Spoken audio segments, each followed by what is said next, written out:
Ibaratkan sebagai rumah besar, tentunya perempuan tidak ditempatkan hanya sebagai penghuni kamar yang menikmati fasilitas gitu ya, tetapi sebagai arsitek yang dimana dari awal ikut merancang arah dan fondasi bangunan rumah tersebut. Tadi demokrasi yang kokoh itu sebenarnya adalah demokrasi yang bisa melibatkan perempuan dari proses sebagai arsitek tadi, yang dimana di dalamnya mulai dia merancang, mengawasi sampai memastikan bahwa penghuni rumah besar itu adalah aman, nyaman, dan adil bagi semua penghuni. Mudah-mudahan kedepannya tidak hanya partisipasinya yang meningkat, tetapi memang kesadaran politik dari perempuan tentunya itu tidak hanya sekedar dia sebagai objek dalam sistem demokrasi ini, tetapi memang benar belum sepenuhnya terangnya itu belum terang sepenuhnya, masih ada sisi-sisi gelapnya. Nah, di sini peranan juga tidak hanya bisa kita sebagai warga negara ataupun subjek kita sebagai perempuan yang terus menggaungkan, tetapi dari sisi pemerintah juga kita menginginkan.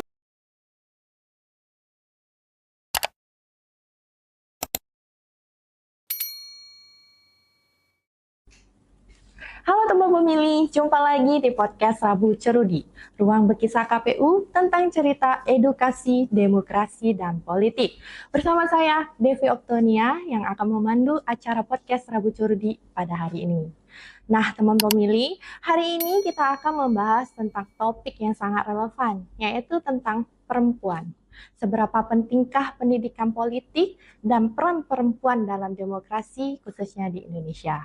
Nah, untuk mengupas lebih dalam, kita sudah kedatangan dua narasumber perempuan-perempuan hebat. Yang pertama yaitu Ibu Dr. Diah Pitaloka, seorang akademisi yang sering melakukan penelitian di sosial politik, khususnya di Bangka Belitung. Dan yang kedua yaitu Ibu Endah Lestari, anggota KPU Kabupaten Bangka Tengah, Divisi Perencanaan Data dan Informasi. Selamat datang untuk Bu Diah dan Bu Endah. Gimana kabarnya Bu? Baik? Sehat? Alhamdulillah sehat, luar biasa hari ini. Terima kasih kepada Bu Diah dan Bu Endah udah bersedia hadir menjadi narasumber di podcast Rabu Cerudi. Oke, Bu Diah dan Bu Endah, hari ini kita membahas topik tentang perempuan. Seperti yang kita tahu, perempuan selalu menjadi sorotan, Bu, dimanapun dia berpijak.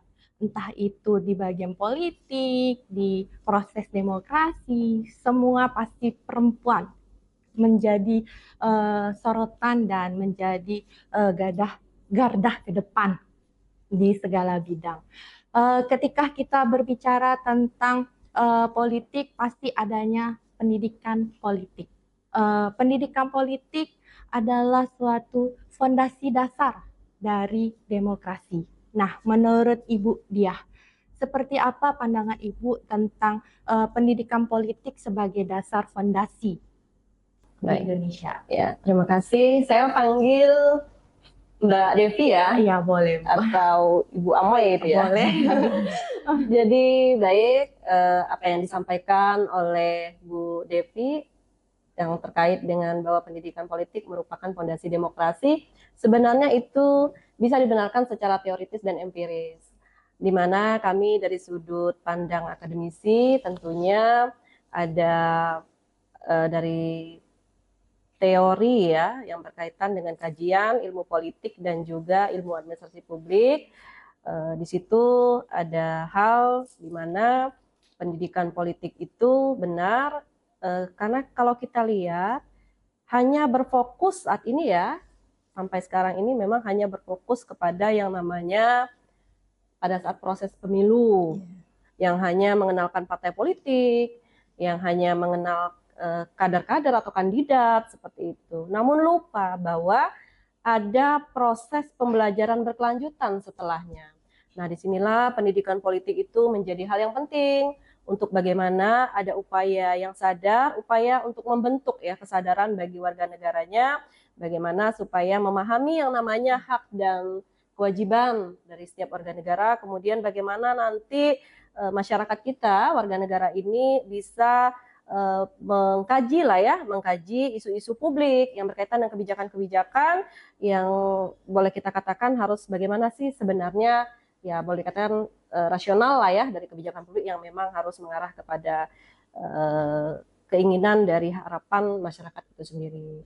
Nah, kemudian juga bagaimana nanti masyarakat kita itu bisa berpartisipasi secara lebih bermakna di dalam proses yang ada, khususnya di dalam pengambilan keputusan. Jadi demokrasi tanpa pendidikan politik itu sebenarnya akan rapuh, karena disitulah yang namanya nanti kalau misalkan tidak ada pendidikan politik, muncul yang namanya transaksional ya, demokrasi yang transaksional yang memang sebenarnya itu harus kita hilangkan, sehingga dengan adanya pendidikan politik itu akan membuat warga menjadi lebih kritis dan menjadi lebih aktif. Iya, baik. Jadi intinya pendidikan politik bukan hanya terkait masalah sistem pemilunya saja, tetapi juga berkaitan dengan hak-hak warga negara itu sendiri. Nah, dari Ibu Enda sendiri, seperti apa pandangan Ibu tentang peran perempuan di dalam proses demokrasi dari segi penyelenggara? Oke, Moy. Terima kasih Bu Dia. Hari ini sudah hadir bersama-sama kami juga dari KPU. Kita berbicara demokrasi. Nah, demokrasi ini apalagi sudah dikaitkan dengan perempuan ini sangat menarik sekali ya, Bu Dia ya. Di mana demokrasi ini kan adalah salah satu sistem di dalam sistem perpolitikan yang sistemnya adalah kedaulatan itu ada di tangan rakyat dan juga adanya partisipasi masyarakat di dalamnya. Nah, ketika dikaitkan dengan perempuan, tentunya demokrasi ini kita tidak bisa melihatnya dalam satu sisi. Jadi perempuan ini kan yang jumlah secara populasinya itu hampir setengah ya dari total populasi di Indonesia. Jadi memang dia berada di semua lini. Jadi yang perlu kita perhatikan, yang pertama yaitu perannya ketika berada di ranah domestik. Yaitu dia sebagai ibu di dalam rumah, yang mana anak-anak bertumbuh di dalam rumah tersebut.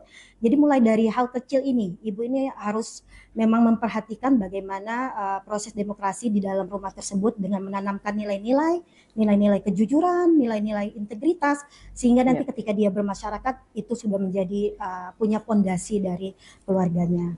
Nah, kemudian yang kedua, ketika memang sudah perempuan ini berada di lini publik, di ranah publik, ini kan banyak sekali misalnya perempuan, terutama contohnya kayak ibu yang berada di dunia penyelenggara, itu perannya tentunya sangat dituntut juga. Salah satunya baik secara bagaimana nanti untuk mendorong para perempuan-perempuan, terutama yang namanya kita di KPU juga, Moy, tidak hanya berhenti di strukturalnya di KPU, tetapi kita banyak sekali Bu Dia di ad hoc-nya, mulai dari PPK, kemudian juga PPS-nya. Nah, salah satu peran kami mungkin yang secara terpilih di penyelenggara, kita juga harus mendorong di tingkatan level di bawahnya itu juga harus perempuan-perempuan ini harus juga bisa terakomodir untuk menjadi badan ad hoc yang ada di KPU. Nah, seperti itu. Nah, kalau misalnya di lini misalnya seperti legislatif juga, nah ini tentu perannya juga lebih besar sekali. Kenapa? Mungkin pada tahun 1984 itu Indonesia kan sudah meratifikasi ya Bu Dia ya, terkait dengan untuk pengharusutamaan gender, bahwa memang mengutamakan perempuan itu tidak hanya tataran kebijakan di mana ada kuota 30%, nah di mana juga kalau dalam ranah KPU-nya di pemilihan terakhir itu sudah di cover juga oleh PKPU di 2023 terkait dengan pencalonan, di mana memang harus mengakomodir 30% keterwakilan perempuan di setiap calonnya.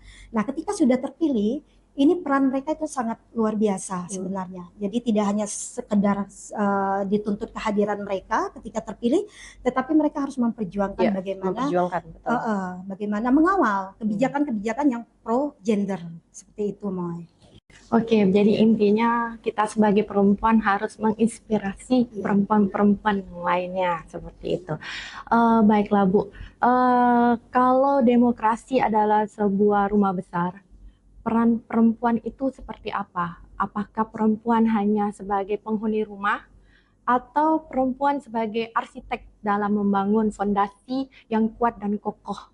Jika kita refleksikan di dunia lingkungan hidup kita atau dunia yang sekarang, apakah perempuan sudah diberi ruang ataupun kesempatan menjadi arsitek dari demokrasi itu sendiri? Bagaimana menurut pandangan Ibu Dia?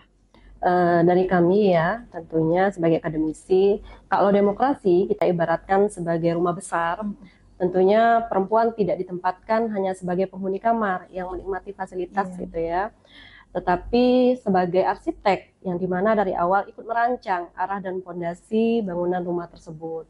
Nah, dalam kajian demokrasi modern, tentunya demokrasi yang berkualitas itu adalah demokrasi yang tentu saja melibatkan dan tentu saja dari kelompok-kelompok yang termarginalkan, termasuk dari perempuan-perempuan, itu bagaimana berada pada level ya untuk mempengaruhi kebijakan dan juga berpengaruh juga terhadap pengambilan keputusan. Nah, kalau kita refleksikan dari lingkungan sekitar yang ada saat ini, tentu saja kita sudah melihat Bu Enda ya, bahwa sebenarnya banyak perempuan-perempuan di luar sana, khususnya di kita juga Bangka Belitung, sebenarnya sudah aktif, baik itu di lingkungan keluarga, sudah terlihat juga di komunitas-komunitas sosial, bahkan di organisasi-organisasi masyarakat. Namun, lagi-lagi yang kita sayangkan, mereka itu hadir sebagai, boleh dikatakan lah persepsinya ya secara jumlah mereka ada gitu ya, secara kehadiran kuantitas mereka hadir gitu. Tetapi secara untuk mempengaruhi kebijakan, secara untuk memberikan sumbangsi saran suara itu belum dilibatkan sepenuhnya. Jadi belum diposisikan pada hal yang seharusnya mereka harus berada pada situasi yang substantif bukan simbolik seperti itu. Menurut pandangan Bu Diah, kenapa wanita belum dilibatkan secara 100% dalam mengambil sebuah kebijakan atau berpengaruh terhadap kebijakan? Nah, jadi masih ada stigma ya yang melekat bahwa sebenarnya demokrasi ini kan identik dengan ruang yang diperuntukkan bagi kaum maskulin atau kaum laki-laki seperti itu. Nah, disinilah sebenarnya peran perempuan juga mempunyai domain bagaimana mereka bisa dilibatkan. Tetapi begini, perempuan saat ini seperti yang saya sampaikan tadi terlihat memang secara organisasi sudah begitu aktif ya. Tapi ketika dalam mempengaruhi kebijakan, mungkin ada rasa stigma yang melekat karena peran ganda salah satu. Jadi ada stigma yang melekat peran ganda sebagai domestik, peran ganda sebagai publik. Nah, ini yang mesti harus kita kita uraikan lah ya lebih jauh seperti apa peran-peran yang sebenarnya peran ganda ini yang melibatkan perempuan itu sebenarnya harus berada dan memporsikan mereka ke dua hal ini. Jadi kalau misalkan dengan beban ganda seperti itu dan stigma yang melekat bahwa perempuan itu sebenarnya lebih banyak patriarki lah ya, Bu Indah ya. Sistem patriarki. Nah, sistem patriarki itu. Jadi dengan sendirinya sebenarnya perempuan itu sudah menarik diri sebelum benar-benar mencoba mereka untuk berada yang mempengaruhi bagaimana sih kebijakan yang diambil itu benar-benar berproses untuk membantu perempuan itu sendiri dan untuk pembangunan daerah berkelanjutan seperti itu. Oke, baiklah. Nah, dari segi Bu Endah, dari segi penyelenggara, apakah perempuan juga sudah diberi ruang sebagai arsitek dari proses demokrasi? Oh, benar. Tadi mungkin udah banyak dibahas oleh Bu Dia. Nah, terkait dengan tadi mungkin sudah sempat saya singgung juga terkait keterwakilan perempuan di secara kuota memang 30%. Tetapi sebenarnya masih banyak PR ketika untuk mengimplementasikannya. Nah, untuk di Pileg pada tahun 2024 itu memang sudah ada PKPU-nya ya yang 10 2023. Tetapi itu hanya menjelaskan sistem zipper bahwa di setiap 3 calon itu harus ada 1 wanita. Tapi secara teknis itu tidak langsung misalnya untuk benar-benar secara substantif misalnya, tapi kalau sekarang saya sudah melihat ada usulan dari Perludem nanti ketika memang sistemnya harus seperti itu mungkin akan ada pengaturan-pengaturan lebih lanjut, apakah nanti misalnya di nomor 1 laki-laki, keduanya perempuan, ketiga laki-laki, misalnya seterusnya seperti itu. Nah, karena memang berkaca di lapangan, kebanyakan memang ketika sudah berbicara politik ini kan panjang perbincangannya. Itu tidak hanya misalnya melihat secara penuh bahwa perempuan langsung bisa digaungkan untuk memang benar-benar didukung secara maju, tetapi mungkin banyak pertimbangan-pertimbangan partai politik. untuk menempatkan orang per orang di dalam nomor urut seperti itu. Nah, mungkin ini PR besar bagi pemerintah, terutama mungkin nanti PR juga bagi kita penyelenggara, walaupun memang secara kebijakan yang regulasinya itu yang mengatur adalah dari pusat kalau kita KPU, tapi mungkin suara-suara kita di daerah ini yang harus kita sampaikan ke pusat. Bagaimana nanti tidak hanya sekedar itu, tetapi secara teknis pun memang harus diatur lebih lanjut supaya nanti perempuan-perempuan ini tidak hanya sekedar mencalonkan. Oke, untuk kuota 30% terpenuhi ya. Tetapi secara hasil, contohnya misalnya kita di nasional itu yang terpilih itu hanya di angka nggak nyampe 22%, 21,9% lah sekitar itu. Nah, begitu juga di Bangka Tengah, kita berkaca di Bangka Tengah dengan total kalau nggak salah 36%-an calon perempuan yang terpilih itu hanya 20%. Jadi hanya 6 orang dari total 30. Tapi ada peningkatan Bu ya? Iya, ada peningkatan. Kalau secara ini ada peningkatan itu ada 6 orang dari total 30, tetapi ketika dipresentasikan itu hanya di 20%. Jadi minimal 30% itu belum terpenuhi. Nah, ini juga mungkin PR juga bagi kita perempuan-perempuan, tidak hanya kita tadi memenuhi kuota, bagaimana kita peningkatan kompetensi dan mengupgrade diri Bu, biar supaya nanti ketika memang parpol pun tidak malu-maluin gitu untuk mempromosikan kita sebagai perempuan untuk di tempat posisi-posisi yang strategis seperti itu loh Bu Dia. Berarti juknisnya juga kembali ke partai politik itu sendiri ya? Iya, yang jadi menyiapkan kader-kadernya ya, potensial lah. Benar, PR besar juga memang proses pengkaderan. Jadi ini kita berbagi cerita ya Bu Dia. Kemarin pada saat misalnya pendaftaran sampai dengan proses penetapan daftar calon tetap, kita juga dari KPU terutama saya yang perempuan tuh sering bertanya sama misalnya ketua partai ataupun LO-nya yang datang itu bagaimana sih mekanismenya di partai untuk proses seleksi, apakah mudah untuk mencari calon-calon perempuan ini untuk diajak maju dalam calon seperti itu. Ada memang beberapa partai yang memang mempunyai kader yang tidak kesulitan, tetapi dari beberapa partai itu kebanyakan yang mereka menyatakan memang agak sulit untuk mencari calon-calon yang untuk dimajukan di dalam proses pileg ini Bu Dia. Itu mah.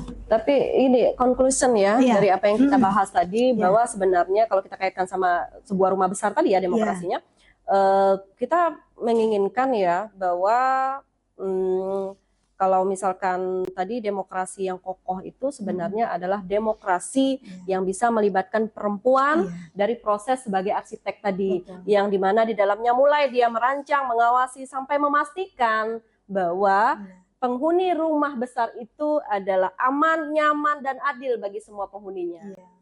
Jadi intinya perempuan sebenarnya multifungsi Bu, multi talenta, yang mungkin segelintir laki-laki, mohon maaf buat para laki-laki, mungkin tidak semultifungsi kita, kita bisa kesana kesini dan dikerjakan secara selesai, tanpa harus mengeluh. Satu waktu kita bisa memikirkan banyak hal, kelebihan dari perempuan ya Bu ya. Benar, perempuan itu hebatnya. Dan terkadang memang ketika apalagi sudah kita di ranah menggodok suatu kebijakan, mungkin ada ranah-ranah tertentu yang memang laki-laki yang memang bukan berdasarkan pengalaman kita sebagai perempuan kita bisa menyuarakan gitu kan, bagaimana aturan tersebut kita usulkan karena berdasarkan pengalaman-pengalaman kita juga sebagai perempuan, karena ada sisi-sisi tertentu mungkin yang memang laki-laki tidak sampai ke situ untuk tidak secara menyeluruh seperti itu. Baiklah Bu, R.A. Kartini pernah berkata habis gelap terbitlah terang. Makna yang sederhana tapi penuh makna ya Bu. Demokrasi tanpa perempuan seperti terang yang nggak pernah muncul-muncul. Jadi pasti ada tantangan-tantangan nih bagi perempuan. Seperti apa sih untuk Bu Diah tantangan terbesar perempuan dalam pendidikan politik dan perannya di ranah demokrasi di Indonesia ini Bu? Terima kasih. Jadi kalau kita bahas, Raden Ajeng Kartini itu menyematkan pesan yang begitu kuat ya, habis gelap terbitlah terang. Namun sebenarnya sampai dengan hari ini, kalau kita kaitkan dengan demokrasi kita, gelap itu masih dirasakan sama perempuan-perempuan ya Bu ya. Ya, kalau kita berbicara tantangan di lapangan itu sebenarnya kita harus mengupas 3 persoalan besar nih Bu Enda nih. Iya, iya. Yang pertama itu ya tantangan culture kita sendiri ya, Iya, budaya kita iya, sendiri gitu ya. iya. Nah, di mana masih dipersepsikan di lingkungan kita bahwa demokrasi yang identik dengan politik itu lebih cocok dengan kaum laki-laki, Iya, seperti maskulin itu, tadi. kaum maskulin tadi. Nah, begitupun dengan stigma yang masih melekat, budaya patriarki Iya. juga, beban ganda tadi, bahwa perempuan itu lebih cocok di domainnya Domestik. adalah domestik Iya. gitu. Jadi lebih enak ngurus keluarga lah dibanding kamu ke publik gitu ya. Iya. Nah, hal-hal seperti ini sebenarnya perlu kita bedah bahwa perempuan-perempuan itu punya tadi yang disampaikan multitasking, multi talenta gitu ya, punya potensi besar untuk sebenarnya sama. Cuman itu tadi ruangnya belum diberikan sepenuhnya. Belum diberikan sepenuhnya untuk bagaimana mulai dari proses awal sampai dengan mempengaruhi kebijakan itu sebenarnya sudah harus disesuaikan alurnya seperti apa gitu. Salah satunya pendidikan politik. Nah, kemudian persoalan yang kedua ketika kita melihat tantangan di lapangan juga ini berkaitan dengan persoalan kalau tadi culture-nya ya, kalau ini strukturalnya Bu Enda. Nah, struktural ini jadi akses informasi gitu ya. Kemudian bagaimana pemahaman untuk masuk kepada suatu kebijakan gitu. Kemudian informasi berkaitan dengan jaringan politik gitu ya. Sampai kepada proses pengambilan keputusan tadi belum sepenuhnya gitu ya berada pada level yang setara dengan kaum laki-laki. Nah, hal seperti ini juga secara struktural tadi kita perempuan-perempuan hadir secara kuantitas, tapi untuk mempengaruhi kebijakan itu masih minim sekali. Jadi disinilah tantangan juga untuk bagaimana perempuan-perempuan itu bisa bersuara, bisa speak up, bisa ikut mempengaruhi kebijakan, bisa melakukan upaya-upaya yang memang nanti kembali lagi kepada kita perempuan karena pengalaman hidup gitu ya. Bagaimana juga perempuan itu walaupun kita domainnya lebih kepada perasaan, tapi kita tahu bahwa kita itu dengan isu-isu pendidikan, isu keluarga, ekonomi sampai kepada perlindungan sosial gitu. Kita tahu gitu apa sih yang mesti harus dilakukan. Nah, begitu. Cuman ruangnya yang belum diberikan sepenuhnya. Kemudian persoalan yang terakhir, nah itu berkaitan dengan desain dari pendidikan politik itu sendiri. Nah, desainnya ini ya sebenarnya benar-benar harus bisa memberikan informasi yang utuh, melibatkan peran-peran perempuan tadi untuk masuk secara kapasitas, bahkan yang terjadi sebenarnya delegitimasi kapasitas dari perempuan. Jadi perempuan itu sebelum mencoba dia sudah mundur duluan gitu. Udah takut dulu gitu kan. Nah, jadi kemaslah desain pendidikan politik ini untuk supaya bisa informasi itu sampai kepada para perempuan termasuk di pelosok desa untuk bagaimana mereka lebih berani membuat sebuah keputusan, lebih berani untuk memberikan suara bukan hanya pada saat proses pemilu tapi juga di lain kesempatan rapat-rapat seperti banyak sebenarnya secara musrenbang gitu ya di tingkat desa itu musrenbang des itu kan sebenarnya banyak perempuan-perempuan itu sudah terwakili secara kuantitas tapi itu tadi untuk masuk kepada level pengambilan keputusan itu belum berani untuk menyuarakan sepenuhnya pendapat atau keinginan dari kaum perempuan itu sendiri. Baiklah, untuk dari Bu Enda sendiri seperti apa Bu tantangan besarnya Bu peran perempuan di dalam proses demokrasi Bu, sebagai penyelenggara? Benar sekali yang dikatakan Bu Dia. Kita berkaca seperti misalnya di desa kita sendiri lah ya Bu Dia ya, proses pelibatan desa mana perempuan nih? Ini Desa Nibung. Iya ditinggal oke. Mungkin tidak hanya Desa Nibung, banyak kita berkaca di berbagai desa. Ya memang yang rapat-rapat yang mulai dari kecil, musyawarah desa itu memang yang dilibatkan rata-rata tuh bapak-bapak gitu kan. Bapak-bapak. Kadang-kadang saya bertanya juga kapan ini acara musrembangnya atau musyawarah desanya karena kita pengen juga gitu kan menyuarakan gitu kan menyuarakan dan bagaimana untuk kemajuan desa tersebut kayak gitu. Nah, mungkin ke depan juga kalau kita mengharapkan secara mungkin dari atas ke bawah ada memang begitulah siklusnya selama ini. Jadi mungkin memang kita sebagai perempuan yang mungkin yang harus lebih inisiatif aktif gitu kan, mungkin lebih aktif di desa masing-masing. Nah, itu mungkin sedikit tadi tambahan pembahasan Bu Dia. Kemudian kalau memang di KPU-nya sendiri terkait dengan pendidikan politik, kalau kita di tahapan kemarin mungkin nggak terlalu banyak tantangan ya, Mo ya, karena kita banyak ad hoc-nya Bu Dia. Jadi banyak perpanjangan tangan kita sebagai penyelenggara ini. Nah, berbeda dengan di non tahapan ini. Kalau non tahapan ini kan kita berfokusnya memang SDM-nya itu SDM yang ada di KPU ini sendiri seperti itu. Jadi PR-nya memang tantangannya bagaimana pendidikan politik ini tetap bisa jalan, itu adalah salah satunya mungkin dengan cara seperti ini. Hari ini kita podcast dengan Bu Dia. Kemudian juga kita mungkin akan membangun kerjasama dengan lintas sektoral untuk bagaimana nanti suatu proses demokrasi ini memang tidak hanya pada masa-masa tahapan, tetapi sebenarnya saat-saat sekarang lah yang memang butuh punya waktunya itu yang agak lempeng Bu Dia. Jadi kita punya waktu untuk bagaimana nanti ketika 2029 mungkin bisa kita lihat sedikit walaupun tidak banyak ada hasil dari proses ini rentang waktu ini. Karena berkaca juga di pemilu dan pileg ini, kalau pemilu kemarin alhamdulillah agak tinggi ya Maya untuk partisipasi masyarakat itu di angka 86-an kalau nggak salah sekian-sekian. Nah kalau di pilkada memang trennya memang bukan hanya di kita di Bangka Tengah, memang se-Indonesia itu memang agak kecil untuk partisipasinya. Kita di angka berapa 50 lebih, tidak sampai 60. Nah ini PR tantangan kita bagaimana nanti kita mengajak, terutama luar biasa Bu Dia nih, Moy, selain beliau akademisi, beliau sangat peduli. Beliau sebagai ketua FPPI, Forum Pemberdayaan Perempuan Indonesia. Dan hari ini selamat ya Bu Dia. Luar biasa Bu Dia lagi terpilih sebagai ketua GOW Kabupaten Bangka Tengah. Jadi tidak diragukan lagi, Moy, luar biasa niat baik beliau untuk mengawal bagaimana perempuan-perempuan ini bisa memang benar-benar berkontribusi. Karena Bu Dia ini ternyata orang Bangka Tengah, orang berok. Luar biasa, kita harus banyak belajar sama beliau. Sama lah, saya yang belajar sama ini karena itu memang praktisi sudah beliau. Kalau kita secara teori. Jadi memang tantangan itu ya insya Allah lah kalau kita bergandengan tangan seluruh stakeholder ini mudah-mudahan nanti terutama untuk Bangka Tengah mudah-mudahan kedepannya tidak hanya partisipasinya yang meningkat tetapi memang kesadaran politik dari perempuan tentunya itu tidak hanya sekedar dia sebagai objek dalam sistem demokrasi ini. Mungkin seperti itu, Mai. Oke, baiklah. Nah, kalau harapan Bu Dia, seperti apa Bu harapan yang ingin disampaikan kepada perempuan ataupun masyarakat di luar sana terkait tentang pendidikan politik dan demokrasi yang sedang berjalan Bu di Indonesia? Baik, tadi demokrasi itu kan kaitannya sama politik gitu ya. Jadi kita ingin bahwa sebenarnya buat para perempuan-perempuan dan masyarakat juga jangan jauh dari politik gitu ya, karena politik itu melahirkan kebijakan-kebijakan yang sebenarnya bagi perempuan juga mengemukakan keluhan-keluhan gitu.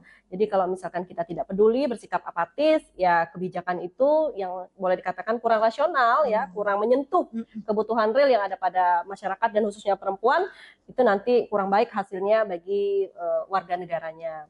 Jadi politik itu bukan milik elit ya, bukan milik orang-orang yang sudah punya jabatan, tapi bagi seluruh warga negara yang ada di NKRI kita.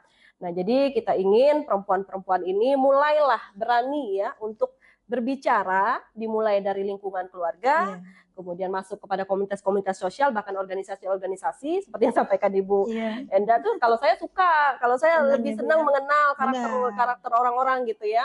Jadi kita bisa ya pertama karena koneksi juga kawan-kawan yang ada, kita jadi nambah teman-teman baru gitu ya. Nah dari situ kita juga berani menyuarakan apa sih sebenarnya tujuan organisasi itu. Nah sama, jadi kalau bisa perempuan-perempuan itu harus berani bersuara gitu ya. Apa sih kepengen dari mereka-mereka itu kebijakan-kebijakan yang memang pro kepada perempuan-perempuan. Jadi ayo perempuan khususnya di Kabupaten Bangka Tengah lagi-lagi berani untuk menyuarakan apa yang menjadi kebutuhan, apa yang menjadi kenyataan real di lapangan untuk supaya bisa dirumuskan ke dalam suatu kebijakan yang benar-benar pro kepada khususnya perempuan-perempuan. Jadi semakin banyak perempuan-perempuan yang peduli, maka akan semakin baik juga kebijakan yang akan dihasilkan oleh perumusan kebijakan yang nanti mengarahkan kepada hal positif bagi perempuan-perempuan itu. Oke, baik. Dari Ibu. Dari patut dicontoh semangat ya Bu Dia. Itu modal awal gitu. Kalau yang lain kemampuan tuh bisa dicari lah skill gitu ya. Senang sekali Moy. Nah, kalau dari saya sendiri itu nggak jauh berbeda seperti yang disampaikan Bu Dia. Tapi lebih tadi mungkin memang secara apa namanya penggaungan pengarustamaan gender ini memang sudah dari puluhan tahun lah ya Bu Dia ya. Tetapi memang benar belum sepenuhnya terangnya itu belum terang sepenuhnya. Masih ada sisi-sisi gelapnya.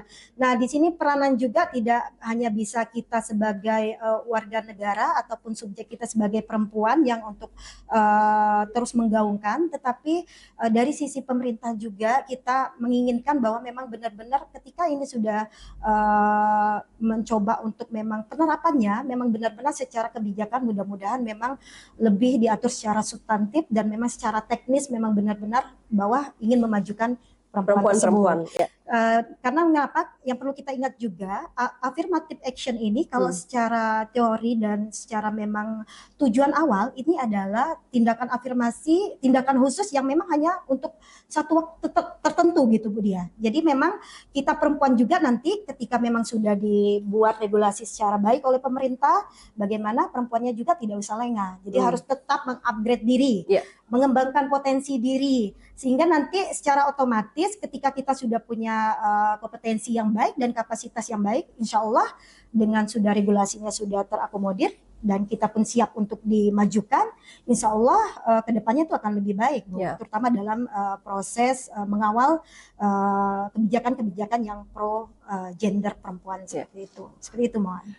Jadi intinya demokrasi bukan hanya tentang soal memilih, tetapi juga ikut andil untuk menentukan arah bangsa, terutama bagi perempuan hebat, perempuan yang selalu ingin menginspirasi perempuan-perempuan yang lain untuk ikut adil bersama-sama. Seperti itu ya Bu. Baiklah Bu Enda dan Bu Diah, terima kasih banyak atas waktunya. Terima kasih sudah berkesempatan hadir meluangkan waktunya di podcast Rabu Cerudi KPU Kabupaten Bangka Tengah. Semoga podcast kita hari ini ditonton banyak nih Bu oleh perempuan-perempuan di luar sana dan menginspirasinya untuk terus maju dan mencoba hal-hal yang baru seperti Ibu ya. Terima kasih banyak Bu Enda dan Bu. Oke. Baiklah teman pemilih, tidak terasa kita sudah berada di penghujung dari podcast Rabu Cerudi. Sebelum tutup, izinkan saya untuk menyampaikan sedikit closing statement tentang perempuan. Perempuan ibaratkan sebuah menteri dalam sebuah permainan catur. Setiap satu langkah kecilnya bisa menentukan akhir dari sebuah permainan. Begitu juga di dalam demokrasi. Satu suara, satu pilihan, dan satu peran perempuan dapat menentukan arah perubahan bagi bangsa Indonesia.